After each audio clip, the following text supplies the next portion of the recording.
দুনিয়াতে যদি মাকে ডাক দেন মা মা, মা রাগান্বিত হয়, অত মেয়ে মেয়ে করিস কেন? বিয়ে দিলে 2 বাচ্চার বাবা হয়ে যাবি, তা মা মা ছাড়লি না। আব্বাকে যদি ডাক দেন বাবা বাবা বাবা, বাবা রাগান্বিত হয়, অত বাবা বাবা করিস কেন? তোর কি মরণের বিঘের উঠছে? যদি ভাইকে ডাক দেন ভাই ভাই লেটন ভাই শাহাদত ভাই, আর একবার ভাই বলে তুলে আসার মারিয়া তোর হুড়ি ভাই করবো, ভাই ভাই ভাই, ভাল লাগে না। মানে তার মানে কি হুজুর হাসানোর জন্য বলতেছেন না? ভালো করে বোঝার চেষ্টা করবেন। মাকে অতিরিক্ত মা মা বললে মা বিরক্ত হয়, মধুর ডাকটাও মায়ের কাছে দিতে লাগে, মা খুশি হয় না। বাবাকে বাবা বলে ডাকলে অতিরিক্ত বাবা বাবা বললে বাবাও রাগান্বিত হয়, বাবাও খুশি হয় না।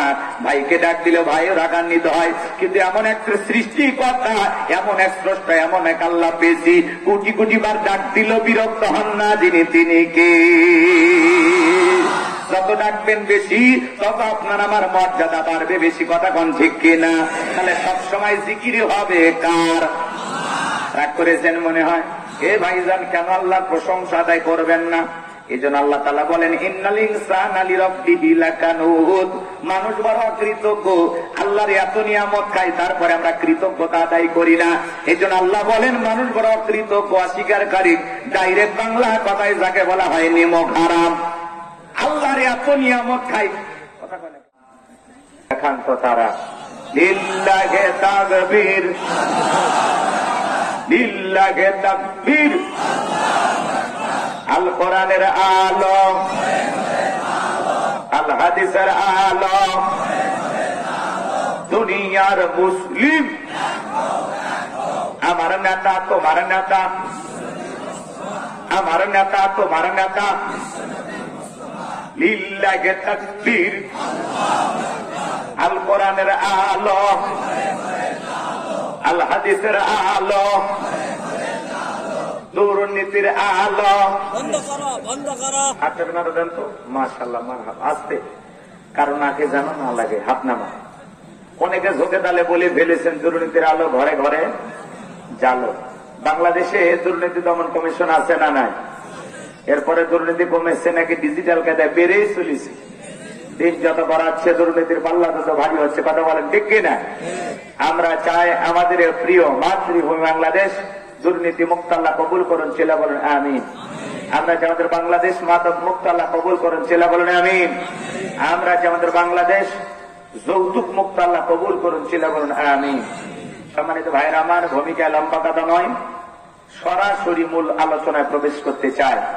তারপরে 2টি কথা না বললে নয়। আমরা যত জায়গায় পুরানো কথা বলতে যাই, বলে হুজুর সাবধানে আলোচনা করবেন, ভুলে যাবেন না এলাকা খা। ওদের কথার সাইজ শুনে মনে হয় এলাকা ওদের বাবা আছে না নাই? আওয়াজ দিলে একটু পুরুষের মতো দেবেন। আপনারা যে পুরুষ, এই আওয়াজের দ্বারা বুঝান লাগবে, নাকি আপনাদের আওয়াজ মহিলারা শুনলে গুনাহ হবে? আপনারা কাউকে ভয় পান? এই জমিনের মালিক কে? আপনার আমার মালিক কে? কোরআনের মালিক কে? আল্লাহর জমিন, আল্লাহর কোরআনের কথা চলছে, চলবে। আমরা কোন বাতিলের চক্রাঙ্গানিকে ভয় পাই না। কথা বলে ঠিক কিনা? আওয়াজটা বুঝাই দেবেন, এই জায়গায় নরম চলবে না গরম চলবে। আমি করবো আওয়াজ, আপনারা দেবেন আওয়াজ, জবাব দিবেন ঠিক ঠিক। আলোচনা হবে কমপ্লিট। শ্রোতাদের স্পিরিটে বাড়ে, বক্তার হিট, আলোচনা হবে জায়গা মতো হিট। কিছু আজ প্যান্ডেলে, কিছু আজ অ্যাঙ্গেলে, জ্ঞানী লোকের জন্য ইশারায় যথেষ্ট। কথা বলেন ঠিক কিনা? আর আজ 10:30 বেজে গেছে, ভূমিকা দেওয়ার আমার কোনো ইচ্ছা নাই। ডাইরেক্ট আলোচনা করবো, ডাইরেক্ট, কোনো কথা হবে না। আর আপনার টেনশন মুক্ত থাকবেন। আজকের মাহফিল কালেকশন মুক্ত, 1 টাকাও দেওয়া লাগবে না।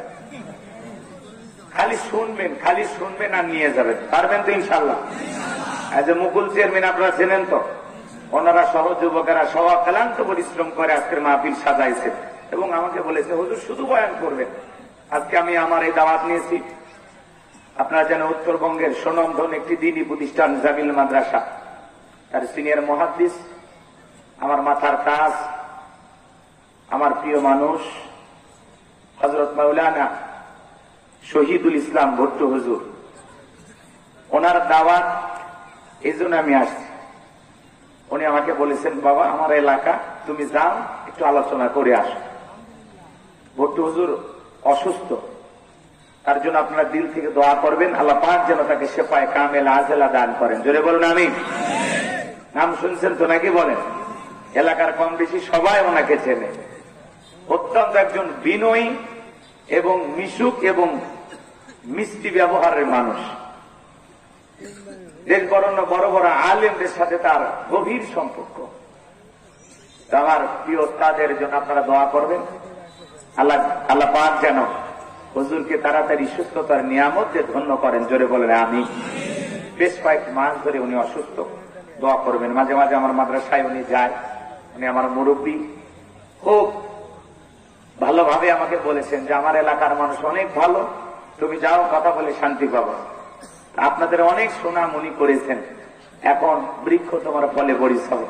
এখন তো আমি আজকে উপস্থিত হয়েছি, দেখি এলাকার মানুষ কতটা ভালো। তো যাই হোক, আশা করি হুজুর যেহেতু এলাকা, অবশ্যই হুজুরের এলাকার মানুষও ভালো হবে, এটুকু আশা করতে পারি তো, নাকি বলে? তা আপাতত কোনো কিছু চাওয়া নাই। কর্তৃপক্ষের ভাইদের একটা অনুরোধ, ওই যে আদম ভাই যিনি প্রচুর খাটাখাটি করতেছে, উনি আমাকে বলেছেন হয়তো 2টা ঘন্টা ওয়াজ করবেন, কোন দাবি নেই, আপনার কাছে খালি 2 ঘন্টা আলোচনা করবেন। আমার এরকম একটা নিয়ত আছে।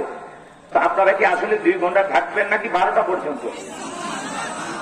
শোনেন, এখন যা বাজে বাজে, আপনারা যদি একটু 12:30 পর্যন্ত ধৈর্য নিয়ে 10 মিনিট আগেও শেষ করতে পারি, অথবা 12টার পরই শেষ করতে পারবো।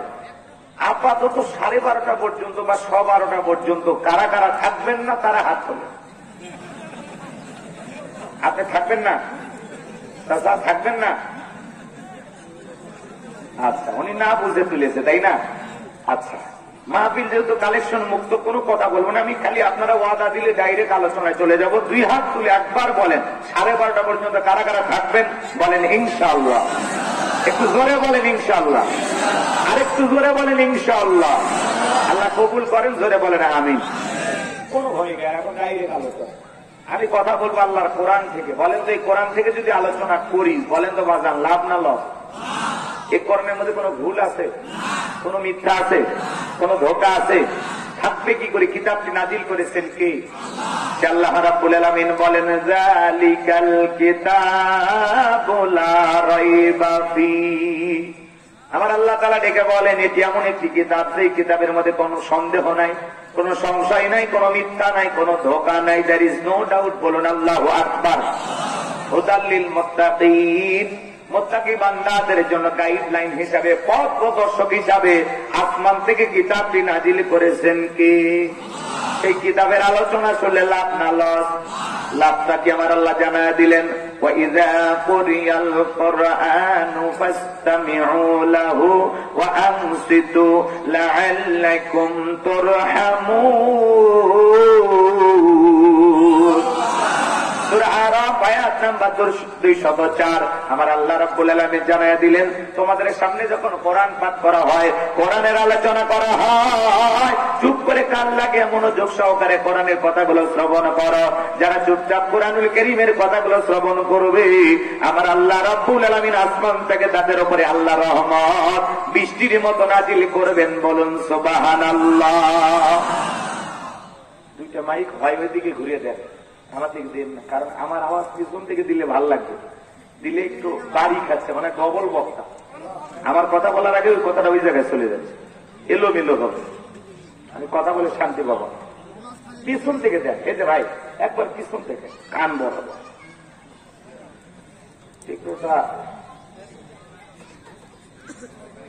হ্যাঁ, গাছে দেন, পেছনে গাছে দেন, ওই মাইকগুলো ঘুরে দেন। আমি তো অনেকক্ষণ বলছি, আপনি তো কিছুই করিস না, চুপচাপ বসে আছে।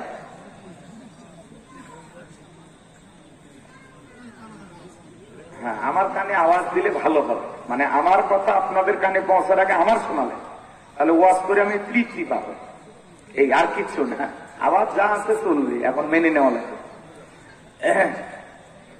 সম্মানিত ভাইয়েরা আমার, পিছনে সেট করে দেন একটা মাইক নাই আলাদা, তাড়াতাড়ি করে গভীর মনোযোগ দিয়ে কথাগুলো শুনবেন। আমার ভাইয়েরা, আল্লাহ রাব্বুল আলামিন বলেন, তোমাদের সামনে যখন কোরআন পাঠ করা হয়, কোরআনের আলোচনা করা হয়, চুপ করে কান লাগিয়ে মনোযোগ সহকারে কোরআনের কথাগুলো শ্রবণ করো। যারা চুপচাপ কোরআনুল কারীমের কথাগুলো শ্রবণ করবে, আমার আল্লাহ রাব্বুল আলামিন আসমান থেকে তাদের উপরে আল্লাহর রহমত বৃষ্টির মতো নাজিল করবেন। বলেন সুবহানাল্লাহ। এই জায়গায় আল্লাহর রহমত নাজিল হইতেছে, এই বিশ্বাস আপনার আমার আছে না নাই? এটা এখন খেলার মাঠ না, এটা সাধারণ জমি না, এটা এখন জান্নাতের বাগান। কথা বলেন ঠিক কি না? আর আপনাদের সামনে যখন কোরআন থেকে কথা বলা হবে, উপকারটা কার? আমার আল্লাহ বলেন ওয়াযাক্কির ফাইন্না যিকরা তানফাউল মুমিনিন, সূরা জারিয়ার 55 নম্বর আয়াত। আল্লাহ তাআলা ডেকে বলেন, যারা মানে মুমিন বান্দা তাদের সামনে যখন কোরআন দিয়ে ওয়াজ করা হয়, কোরআন থেকে উপদেশ দেওয়া হয়, এই কথাগুলো শোনার পর আমার মুমিন বান্দাদের উপকারে আসবে। বলুন সুবহানাল্লাহ। আমি আজকে আপনাদের সামনে কথা বলবো পবিত্র কোরআনুল কারীমের 41 নম্বর সূরা। সূরাটির নাম হামিমা সিজদা। মোট আয়াত আছে 54টি, রুকু আছে 6টি। বিশ্বনবীর মক্কার জিন্দেগিতে এই সূরাটি নাজিল হয়েছেন। আমি যে আয়াতটি কারিমা তিলাওয়াত করেছি, আয়াতের নাম্বার হলো 30। এই আলোচনা কবুল করার পর আল্লাহ যেন আমাদের সবাইকে পার করে দেন ফুল সিরাতের ব্রিজ। জোরে বলেন আমিন। আরেকটু জোরে বলেন আমিন। তাহলে সূরার নাম হামিমা সিজদা। মোট আয়াত কত? 54। রুকু আছে 6টি। কোরআনুল কারীমের কত নাম্বার সূরা? 41 নম্বর সূরা। আর আমরা যে আয়াতটি কারিমা তিলাওয়াত করেছি কত নাম্বার? 30। পাইবেন কোথায়? 24 নাম্বার পারার 19 নাম্বার পৃষ্ঠার 3 নাম্বার লাইনে এই আয়াতটি কারিমা রয়েছে। বলুন আল্লাহু আকবার। আর কোনো ভূমিকা নাই। এখন ডাইরেক্ট আলোচনা, জবান ছেড়ে কান ভরে আমার সাথে সবাই তেলাওয়াত করুন। আউযু বিল্লাহি মিনাশ শাইতানির রাজীম। বিসমিল্লাহির রাহমানির রহিম। বিতাড়িত মোরদাদ শয়তানের কাছ থেকে আল্লাহ পাকের কাছে আশ্রয় প্রার্থনা চাচ্ছি। পরম করুণাময় সীম দয়ালু আল্লাহ তাআলার নামে শুরু করছি। আমরা যে কোনো কাজ শুরু করব কার নামে? একটু জোরে বলেন, কার নামে? আল্লাহর নামে কাজ শুরু করলে বরকত আছে না নাই ভাই? যে কোনো কাজের শুরুতে আল্লাহ তাআলাকে স্মরণ করতে হবে, যে কোনো কাজের শুরু। তাহলে কাজের ভিতরে বরকত দেবেন কে? আর একটু জোরে বলেন কে? যে কোনো কাজের শুরুতে আল্লাহ তাআলাকে স্মরণ করলে কতটা লাভ। যদি আমি 2 মিনিট একটা গল্প বলি আপনাদেরকে, কষ্ট হবে? বলবো, রাগ করবেন না তো?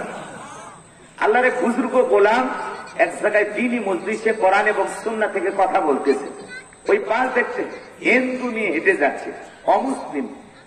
মেয়েটা চিন্তা করলো মুসলমানেরা বলে কি, একটু জানার কৌতূহলে শোনার আগ্রহ নিয়ে মেয়েটা মহিলা প্যান্ডেলে বসে গেল। আমাদের এখানে মহিলা প্যান্ডেল আছে না? অনেক জায়গায় এরকম মহিলা প্যান্ডেল তৈরি হয়। তো আল্লাহর সেই বান্দি মহিলা প্যান্ডেলে বসে গেল। হিন্দু মেয়েটা আলোচনা শুনতেছে। আল্লাহ সেই বুজুর্গ গোলাম আলোচনা করতেছেন। হে নবী, আপনি বলুন আল্লাহ এক, আল্লাহ অদ্বিতীয়। মেয়েটা বুঝতে পারলো সৃষ্টিকর্তার নাম আল্লাহ। বলেন তো সৃষ্টিকর্তার নাম কি? আল্লাহ। আলোচনার প্রেক্ষাপটে আল্লাহর সেই বুজুর্গ গোলাম আলেম বান্দা আলোচনা করতে করতে এক সময় তিনি বললেন, ইন্নাদ দীনা ইনদাল্লাহিল ইসলাম। নিঃসন্দেহে আল্লাহর কাছে শুধুমাত্র কেবলমাত্র একটি ধর্মই মনোনীত, ধর্মের নাম কি? ইসলাম। ইসলাম আছে যেখানে শান্তি আছে, ইসলাম আছে যেখানে সমাধান আছে। আমার ভাইয়েরা, হিন্দু মেয়েটা তখন বুঝতে পারলো সৃষ্টিকর্তার নাম আল্লাহ, শ্রেষ্ঠ ধর্মের নাম ইসলাম। মেয়েটা তখন আর দেরি করলো না। এইবার মেয়েটা ডেকে বলে, আমি আর অমুসলিম থেকে বাড়িতে যেতে চাই না, আমি কালেমা পড়ে মুসলমান হয়ে যাব। এইবার হিন্দু মেয়েটা কালেমা পড়ে মুসলমান হয়ে যাওয়ার পরে বাড়িতে চলে গেল। উঠতে বসতে আল্লাহর জিকির করে, বিসমিল্লাহ পাঠ করে। হঠাৎ করে মেয়েটার মা শুনতে পেয়ে জিজ্ঞাসা করে, মা কি যেন ফিসফিস করে বললে, আমি বুঝতে পারলাম না। মেয়েটা দেখে বলে, মা মুসলমান হয় যারা মিথ্যা কথা বলতে পারবে না তারা। ওয়াকুলু কাওলান সাদীদা, সত্য কথা বলো, সঠিক কথা বলো। ইমানদাররা হবে সত্যবাদী। কথা বলেন ঠিক কিনা? আমাদের সমাজে মিথ্যাবাদী আছে না নাই? মিথ্যা কথা বলে সকালবেলা নাস্তা করে, দুপুরে লাঞ্চ করে, রাতে ডিনার করে, ভরা পেটেও মিথ্যা, খালি পেটেও মিথ্যা। মিথ্যা বলতে বলতে চেহারা ব্যাকা হয়ে গেছে, কবরে ঢুকে গেছে। এরপরে মিথ্যা বলা ছাড়ে না। ওদের মিথ্যা বলা দেখে শয়তান পর্যন্ত বলে আমিও এত খারাপ না। আছে না নাই? সকাল বিকাল মিথ্যা কথা। নওগাঁর মানুষ অবশ্য আল্লাহ আল্লাহ, এদিকের মানুষ মিথ্যা কথা বলে না। আরে মহাদেবপুরের মানুষ আরো ভালো। আমার ভাইয়েরা সামনের দিকে যায়, ভালো না বললে আবার ঝামেলা হতে পারে। যে কথা বলতে চাচ্ছিলাম গভীর মনোযোগ দিয়ে শোনেন। মেয়েটা ডেকে বলে, মা কয়েকদিন আগে মুসলমানদের একটি ধর্মীয় প্রোগ্রামে গিয়ে বুঝতে পেরেছি সৃষ্টিকর্তার নাম আল্লাহ, শ্রেষ্ঠ ধর্মের নাম ইসলাম। আমি আর দেরি করি নাই, কালেমা পড়ে মুসলমান হয়েছি। তাই নাকি? বলে হ্যাঁ। ঠিক আছে মা, এখনো সময় আছে, ইসলাম ধর্ম ত্যাগ করে আবারও বাপ দাদা ধর্মে ফিরে আসো। মেয়েটা ডেকে বলে, মা আমার পক্ষে কোনো মতে ইসলাম ধর্ম ছাড়া সম্ভব নয়। আমার ভাইয়েরা গভীর মনোযোগটা কথাগুলো শোনাবেন। রাতের বেলায় যখন মেয়ে তার বাবা চলে আসছে, ডেকে বলে, স্বামী সর্বনাশ হয়ে গেছে, আমাদের একমাত্র মেয়ে কালিমা পড়ে মুসলমান হয়েছে। তাই নাকি? বলে হ্যাঁ। মেয়েকে ডাক দাও।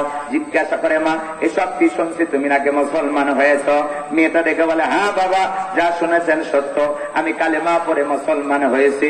ডেকে বলে, মা তোমাকে নিয়ে অনেক আশা ভরসা, তুমি মুসলমান হয়েছো, এ কথা প্রকাশ পেলে সমাজের চোখে আমার মান সম্মান থাকবে না, আমার উসুমাতা নিজ হয়ে যাবে, বংশের মুখে চুনকালি পড়বে। এখনো সময় আছে, ইসলাম ধর্ম ছেড়ে দাও। মেয়েটা ডেকে বলে, মা বাবা যত কথাই বলো, আমার পক্ষে ইসলাম ধর্ম ছাড়া সম্ভব নয়। বাবা রাগান্বিত হয়ে মেয়েটার গালে একটা থাপ্পড় বসায় দিলেন। মেয়েটা কাঁদতে কাঁদতে ডেকে বলে, বাবা যত খুশি আঘাত করো, মারতে মারতে যদি মেরে ফেলে দাও, জীবনটা দিতে রাজি, কিন্তু কালেমা ছাড়তে রাজি নাই। বলেন আল্লাহু আকবার। এইবার পরের দিন সকালবেলা এই ব্যক্তি বাদশার দরবারে চলে গেছে। ওই দেশের বাদশা তার সিল মোহর মারা আংটিটা এই ব্যক্তির হাতে দিয়েছে। ওই দেশের নিয়ম হলো বাদশার সিল মোহর মারা আংটি হেফাজতের দায়িত্ব যে পালন করবে, কোন কারণে আংটি হারিয়ে ফেলে দিলে ওই বাদশার আংটি হারানোর অপরাধে বাদশা তাকে ফাঁসি দিয়ে মারে। এই ব্যক্তি আংটি হাতে পাওয়ার পরে ডেকে বলে, বাদশাহ আমি এমনি নানান টেনশনে আছি, চিন্তা ভাবনায় আছি, কোন কারণে আংটি হারিয়ে ফেলে দিলে আপনি তো আমাকে ফাঁসি দিয়ে মারবেন। আবার আপনার মতো এত বড় বাদশা আমার হাতে আংটিটা দিয়েছে, ফেরত দিলেও কেমন দেখায়। আপনি যদি মনে কিছু না নেন, আংটি হেফাজতের দায়িত্ব আমি আমার মেয়ের কাছে দিতে চাই। বাদশা ডেকে বলে, আমার কোনো আপত্তি নাই, কিন্তু দেশের আইন সম্পর্কে মেয়েটাকে অবশ্যই অবগত করবেন।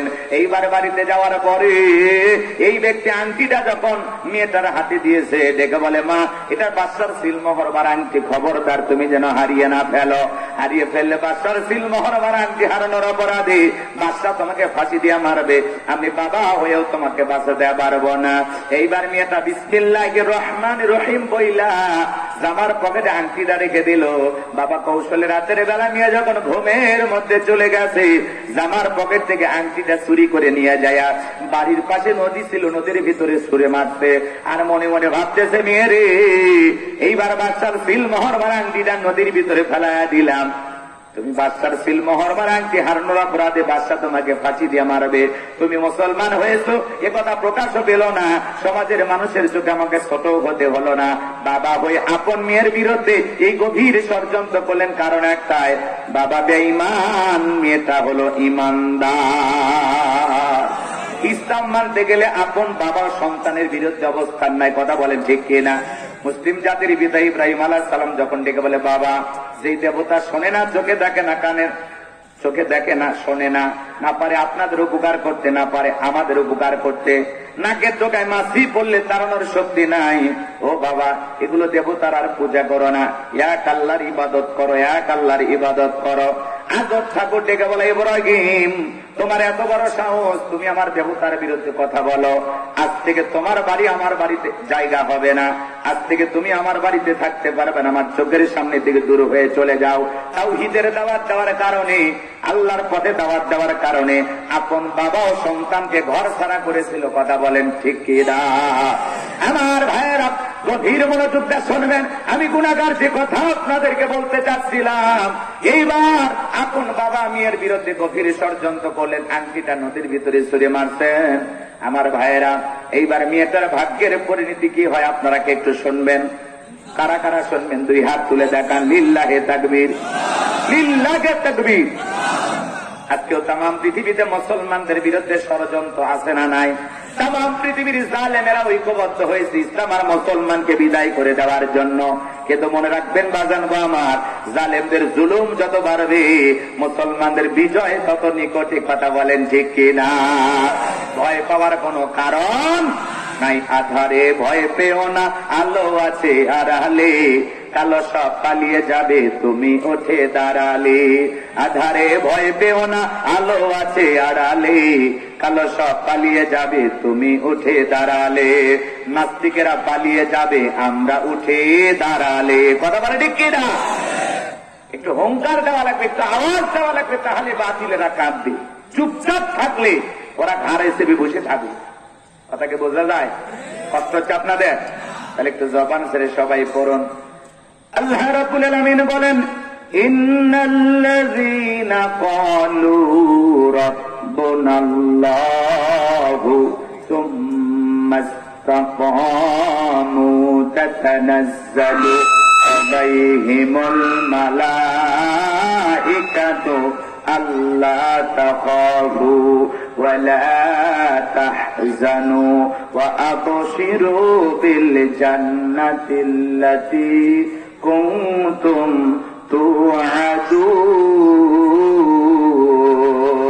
তুআদুন। যে কোনো আয়াত বা সূরার তাফসীর করতে হলে কোন প্রেক্ষাপটে কোন সময় আল্লাহ তাআলা সেই সূরাটি বা আয়াতটি নাজিল হয়েছে, সেই নাজিলের প্রেক্ষাপট আছে না নাই? একটু ভাই জোরে বলেন, আছে না নাই? তাহলে আমি যে আয়াতি কারিমা আপনাদের সামনে তেলাওয়াত করেছি, এর শানে নুজুল জানার দরকার আছে না নাই? যদি শানে নুজুল আলোচনা করা হয় তাহলে তাফসীর বুঝতে সহজ হয়। তাহলে কোন প্রেক্ষাপটে কোন সময় রাসূলের উপরে আল্লাহ তাআলা আয়াতি কারিমাগুলো নাজিল করেছেন একটু কি বলবো? যদি শানে নুজুল আলোচনা করি 2-2.5 ঘন্টা ওইদিকে চলে যাবে। সংক্ষিপ্ত করে একটু বলে দিয়ে যায়, সংক্ষিপ্ত কথা। আমার ভাইয়েরা, বিশ্বনবীর প্রিয় 2 জন মানুষ মাত্র 3 দিনের ব্যবধানে মারা গেলেন। আম্মা জানা খাদিজাতুল কুবরা রাদিয়াল্লাহু তাআলা আনহা মারা গেলেন। নবীজির কাছের চাচা আবু তালেব মারা গেলেন। 2 জন প্রিয় মানুষকে হারিয়ে ব্যথিত হৃদয় নবী বিশ্বনবী তায়েফে চলে গেলেন কালেমার দাওয়াত দেওয়ার জন্য। তায়েফের মানুষেরা নবীজির দাওয়াত গ্রহণ না করে নবীজির জান্নাতি শরীর মোবারকে পাথর নিক্ষেপ করলেন। পাথর নিক্ষেপ করতে করতে পুরাটা শরীর পাথরের ভিতরে ঢুকে গেল। এইবারে কাফেররা যখন চলে গেল, নবীজির প্রিয় সাহাবী যায়েদ বিন হারেসা বলেন, অনেক কষ্ট করে নবীজির শরীর মোবারক থেকে পাথরগুলো সরায় ফেললাম। এরপরে নবীজির হুঁশ যখন ফিরে আসলো, আমার নবী ডেকে বলে, যায়েদ এখন কোন ওয়াক্তের নামাজের সময়? আমি বললাম এখন আসরের নামাজের সময়। বিশ্ব নবী ডেকে বলে, আমার একটু ওযু বানায়া দাও। হযরতে যায়েদ ডেকে বলেন, আমি নবীজির পা মোবারক থেকে যখন জুতা খুলতে গেলাম, আমি তাকায়া দেখি নবীজির জুতার ভেতরে রক্তগুলো জমাট বেঁধে আছে। অনেক কষ্ট করে জুতা মোবারক খুলে দিলাম। নবীজি সালাত আদায় করার পরে আসমান থেকে জিবরাইল এসে বলে, নবী, যেই তায়েফের যুবকেরা আপনাকে পাথর নিক্ষেপ করেছে, একবার শুধু অর্ডার দেন, পাহাড় চাপা দিয়ে তায়েফের মানুষকে বিদায় করে দেওয়া হবে, ধ্বংস করে দেওয়া হবে। বিশ্বনবী ডেকে বলে, জিবরাইল, ওরা না চিনে আমাকে পাথর নিক্ষেপ করেছে, ওদেরকে যদি শেষ করে দাও, আমি কার কাছে কালেমার দাওয়াত পৌঁছাবো?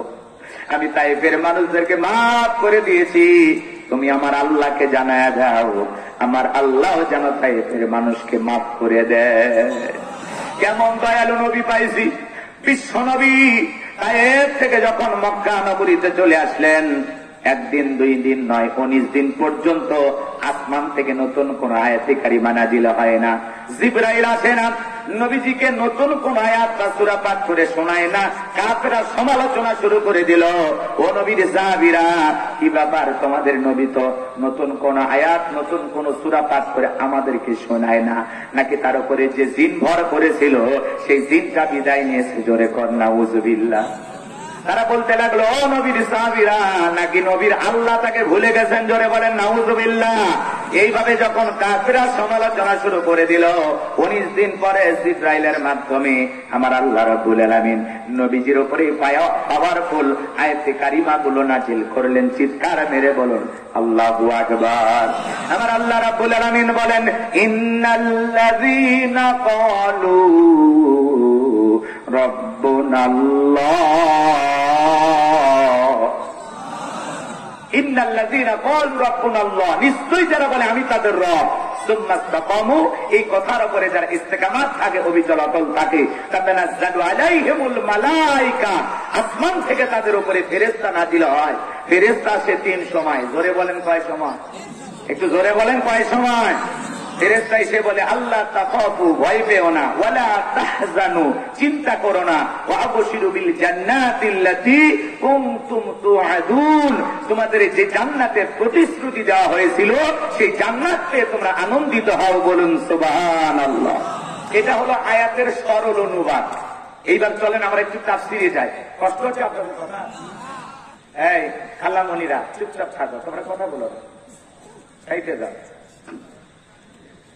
এদিক খেয়াল করেন, গভীর মনোযোগ।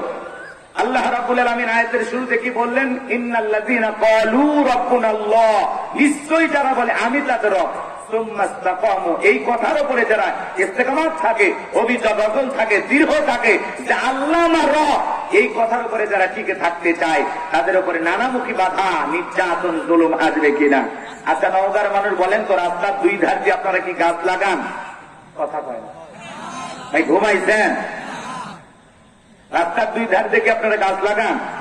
যখন ঝড় আসে, আইলা, নার্গিস, হুদহুদ, ফনি ফনি, মিথিলি, মিক্সাউম, নানান ধরনের ঘূর্ণিঝড় যখন আসে, দেখবেন ঝড় তুফানে অনেক গাছ ভেঙে রাস্তার উপরে পড়ে থাকে। কথা বলে ঠিক কিনা? আবার কিছু গাছ মজবুত ভাবে শিকড় নিয়ে দাঁড়িয়ে থাকে। এর নাম হলো সুম্মা ইসতাকামু, দৃঢ় থাকা, মজবুত থাকা, অবিচল অটল থাকা। আপনি যখন বলবেন আল্লাহ আমার রব, এই কথার উপরে যদি টিকে থাকতে চান, আপনার উপরে মামলা আসবে, হামলা আসবে, নির্যাতন আসবে, জুলুম আসবে, ঘর ছাড়া করবে, বাড়ি ছাড়া করবে। ইসলাম মানতে গেলে জালেমদের হাজারো জুলুমের শিকার আপনাকে আমাকে হতে হবে। আর এই কথার উপরে টিকে থাকতে হবে, আল্লাহ আমার রব, আমি একমাত্র রবের গোলাম। কথা বলে ঠিক কিনা? দুনিয়ার কোন জালেমের কাছে মাথা নত করা যাবে। আর আমরা একটু অবস্থার পরিবর্তন দেখলেই, ভাই দাড়িওয়ালা দেখলে ধরতেছে, সেলুনি জায়গায় মারিয়ে দিই, আপাতত দাড়ি কেটে পরে সুন্নত পালন করা যাবে। যখন তাকে অবস্থা খারাপ, টুপিওয়ালা দেখে ধরতেছে, টুপি আর পরেই না। এরকম তেল তেলা ইমান নিয়ে জান্নাত, জান্নাত কি মামুর বাড়ির ডাল গেলে একটু খাইতে দেবে? জান্নাতে যেতে হলে আপনাকে পরীক্ষা দিয়ে উত্তীর্ণ হয়েই জান্নাতে যাওয়া লাগবে। কথা বলে ঠিক কিনা? আল্লাহ বলেন মানুষেরা কি মনে করেছে ইমান এনেছে কথা বললেই ছেড়ে দেওয়া হবে? তাদের কি পরীক্ষা করা হবে না? তাদের পূর্ববর্তী যারা এসেছিল তাদেরকে আমি আল্লাহ পরীক্ষা করে দেখেছি। বিদায় আমি আল্লাহ পরীক্ষা করে দেখবো ইমানের দাবিতে কারা সত্যবাদী আর কারা মিথ্যাবাদী। কথা বলে ঠিক কিনা? আপনি পাও পাও জান্নাতে যাওয়ার আশা করেন না। জান্নাতে যেতে হলে আপনাকে পরীক্ষা দিয়ে পুরে পুরে খাঁটি স্বর্ণ মার্কা ইমানদার হওয়া লাগবে। কথা বলে ঠিক কিনা? কত সোজা না? হ্যাঁ, কথা কর না কেন? এখন চলেন তো আমরা সামনের দিকে যাই। কথা অনেক আছে, একটু শুরু করতে দেন, মজা টের পাবেন আস্তে আস্তে ইনশাআল্লাহ। আমার ভাইরা গভীর মনোযোগ দিয়ে শোনেন। ইন্নাল্লাযীনা ক্বালু রাব্বুনাল্লাহ, আমার আল্লাহ ডেকে বলেন নিশ্চয়ই যারা বলে আমি তাদের রব। ও নওগাঁর মুসলমান, বলেন তো আমাদের রব কি?